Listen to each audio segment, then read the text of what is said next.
eling mangka eling rumikang di bumi alam namun kasasalam teh nafsu nu mata kabuhu badan anu katon Tuhan.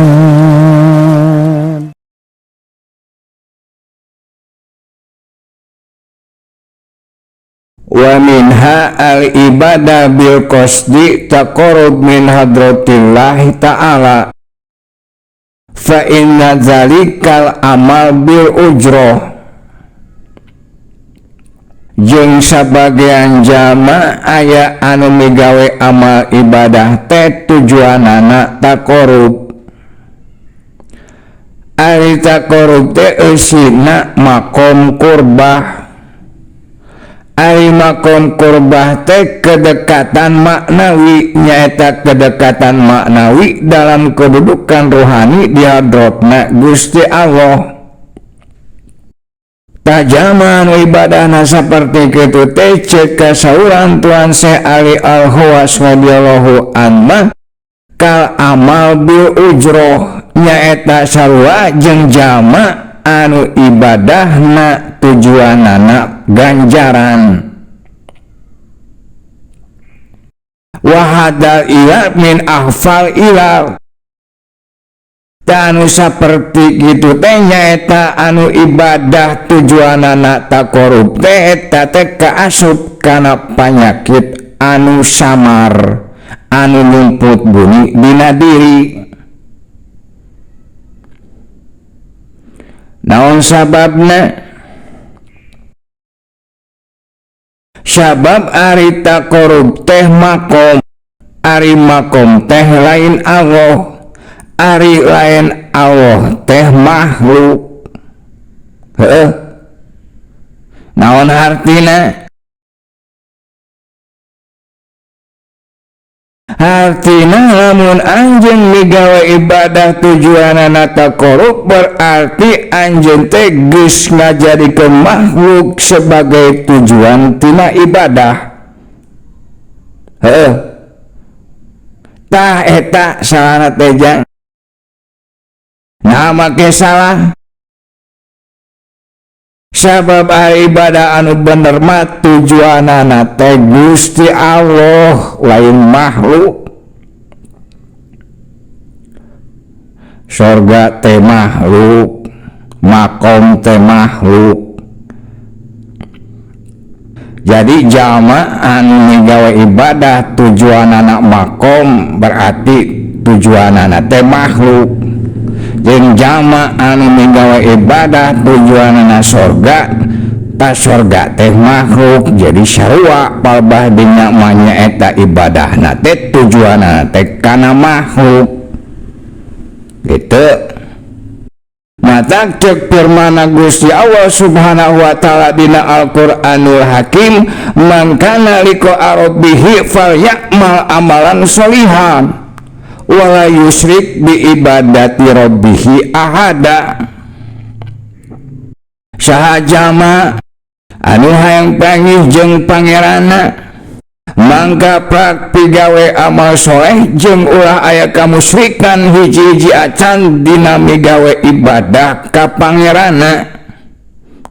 Kitu tak ahada di dinya teh isim nakiroh. Ari isim nakiroh teh hartina bimakna umum, tegesna nyakup ka sakabeh jenis kamusyrikan. Hartina dina migawe ibadah ulah aya kamusyrikan saperti musyrik hopi, musyrik jali, musyrik asgor jeung saterusna.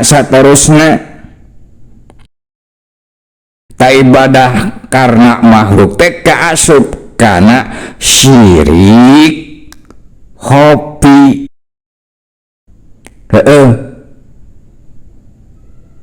Jadi salah satu kesalahan jama anu surup nyaeta jama anu menempuh perjalanan rohani ka Gusti Allah Subhanahu wa taala anu jadi panghalang ka dirina sehingga dirina teu nepi ka Gusti Allah teh nyaeta salah satuna nyaeta salah dina kosadna. Ari kosad teh diantarana nyaeta mencakup kana perkara niat, kana motivasi atawa cita-cita atawa tekad atawa maksud jeung tujuan tina ibadah.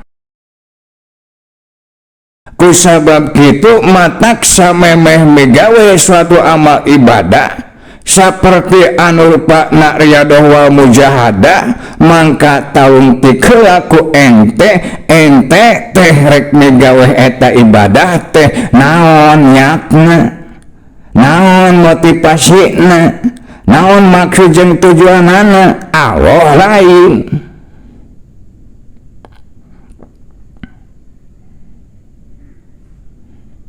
Artina lamun hayang nepi ka Gusti Allah, mangka ulah aya dina niat, dina tekad, dina motivasi, dina cita-cita, dina maksud, dina tujuan anu syarian Allah.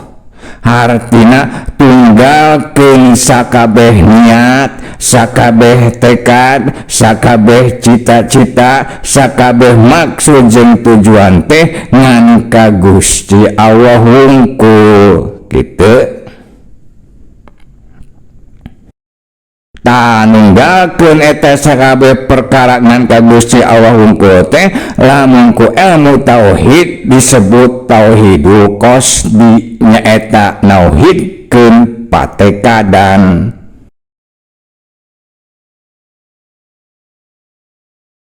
Tekad ente ulah kana makom, ulah kana ganjaran. Sabab ari makom jeung ganjaran teh makhluk keneh heueuh. Ceuk firman Gusti Allah Subhanahu wa taala dina Al-Qur'an, wa ridwanu minallahi akbar. Jeung ari karidoan ti Gusti Allah mangka etalah perkara anu leuwih gede. Di antara nyaeta anu leuwih gede tibatan makom, anu leuwih gede tibatan sorga, anu leuwih gede tibatan ganjaran anu rupana makhluk. Dengan kata lain, orang yang mendapatkan Gusti Allah maka dia telah mendapatkan segalanya. Dan orang yang tidak mendapatkan Gusti Allah maka sebenarnya dia tidak mendapatkan apa-apa. Gitu. Tidak ada yang lebih berharga dari Gusti Allah. Betul? Tak gitu. Ngerti tuh?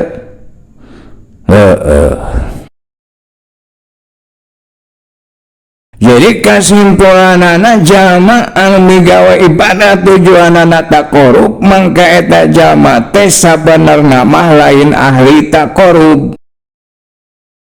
Innama ahluha mayya'budullaha ta'ala intisalan li awamirih wa wafa'an biwajibi haqi ta'ala. Ari ahli taqarrub anu sabenerna mah nyaeta jalma anu ibadahna teh satapa-tapa estuni ngajungjung tinggi kana parentah-parentahna Gusti Allah jeung nyampurnakeun kana kawajiban dirina anu jadi hakna Gusti Allah Subhanahu wa ta'ala. Lamun cek bahasa Rasulullah teh majang ilahi antal maksudi waridokal matlubi, nun Gusti pangeran abdi teu aya nu dimaksud ku abdi angin Gusti, jeung teu aya nu dipiharap ku abdi angin karidoan Gusti. Lamun cek papatokot orang baheula tong aya nu dilirik ku panon, tong aya nu disejak ku hate angin sejak ngagungkeun Gusti Allah jeung sumurah diri ka Gusti Allah Subhanahu wa ta'ala. Ta eta salah satu patokan keur ente dina migawe ibadah khususna dina bab patekadan. ngaranna tauhid qasdi.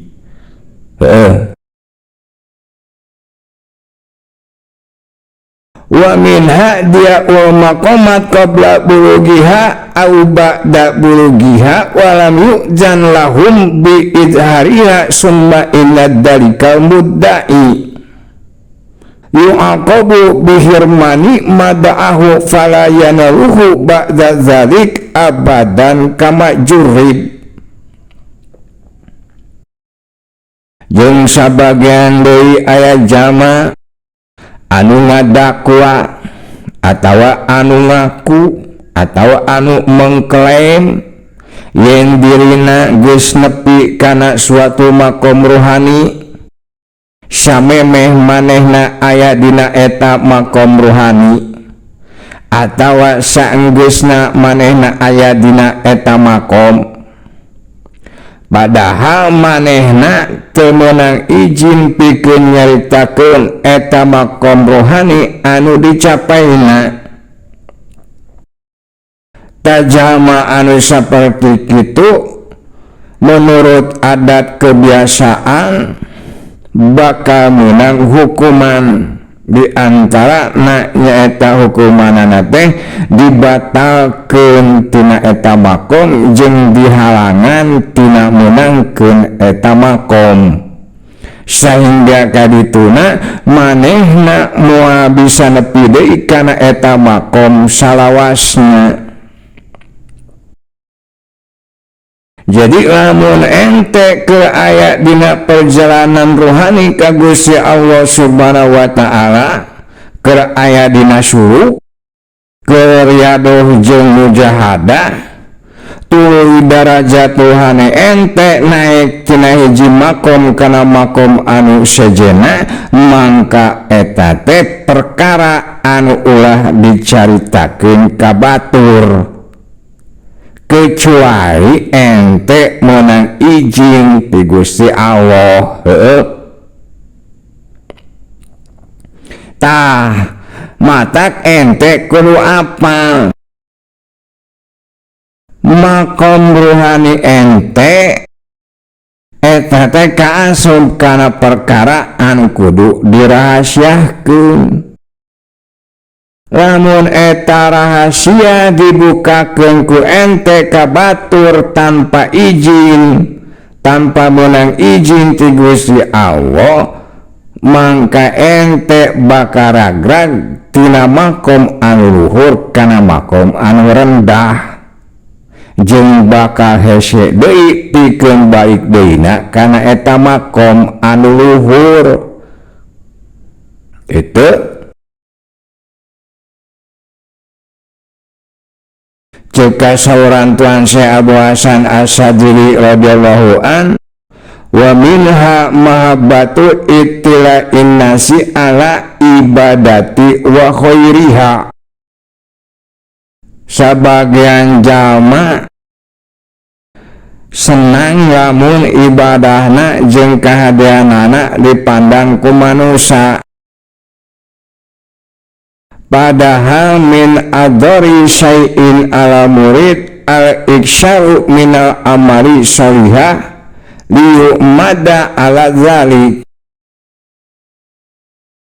Di antara perkara anu mudorot keur diri ente nyaeta ente ngarobakeun amal soleh supaya dipandang ku manusia, supaya dipuji ku manusia. Mata prinsip mamajengana baheula prinsip nate nyumput bunyi dinu caang, ngegrak tapi teka tembong. Mata lamun ente hayang salamet tina mudorot, mangka kaluarkeun tina teh ente syahwat terhadap pandangan manusia. Ulah hayang dikenal, ulah hayang dipuji, ulah hayang jadi pusat perhatian manusia. Ulah migawe amal ibadah karena hayang dipuji ku manusia, jeung ulah ninggalkeun amal ibadah karena sieun dipuji ku manusia. Ulah hayang dipuji, ulah sieun dipuji. kumaha atuh kuduna sabab cek sauran Tuan Syekh Fudail bin Iyad tarkul amal min ajrinas riya wal amal min ajrinas syirik ninggalkeun amal karena sieun dipuji ku manusia taeta ngaranna riya jeung migawe amal kana yang dipuji ku manusia taeta ngaranna syirik. Ari nu ikhlas nu kumaha wa ikhlas ayyuwafiyakal haqqa ta'ala minhumma ari anu ikhlas mah nyaeta anu migawe amal ibadah kalawan pitulungna Gusti Allah saengga manehna salamet tina eta dua kaayaan. Artina pandangan hatena jeung rasa batina tegak lurus ka Gusti Allah. Siratal mustaqim luruskeun ta pandangan batin jeung rasa batin teh. Tong ngareret ka kenca, tong ngareret ka katuhu, tong ngalieu ka tukang. Hartina tong sieun dipuji, tong hayang dipuji ku manusia.